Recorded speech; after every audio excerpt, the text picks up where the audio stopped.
ছমছম করে চুড়ি বাজছে একদম। দেখো, আজকে শ্রাবণ মাসের পয়লা, আর পয়লা মানে প্রথম দিনই কিন্তু আমি সবুজ চুড়ি পরে নিয়েছি। এটা গত বছর থেকে আমার ইচ্ছে ছিল, কিন্তু পরতে পারিনি, কোথাও এই চুড়িটা পাইনি, মানে এমন সময় মনে হয়েছিল তখন কিন্তু এই চুড়ির চুড়ি দোকানে চুড়ি কোথাও শেষ। এত সেল হয়েছে যে কোনো দোকানেই নেই, না আমাদের এখানে আর কি এমন হয়ে গেছিল। আর এত দাম, মানে যে দোকানে ছিল সে দোকানে এমন বেশি দাম বলছে যে নেওয়ার মতো নয়। অবশ্য আমি পাইনি কোথাও, তাই জন্য পড়তে পারিনি। আর এবছর একদম ফার্স্ট পয়লার দিন পরে নিয়েছি, দেখতেই পাচ্ছ। কেমন লাগছে জানিও।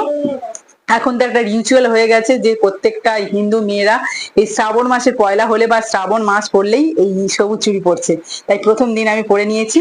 আর তার মধ্যে আমাদের কুট্টুস বাবু আজকে কিনে পড়েছি, আজকেরই একটা ভেঙে দিয়েছে ভাবো। আর যেহেতু কাঁচের চুড়ি, জানোই কাঁচের চুড়ি কতটা ঠুনকো হয়, তো আর বাচ্চা কাচ্চা থাকলে তো এরকমই হবে।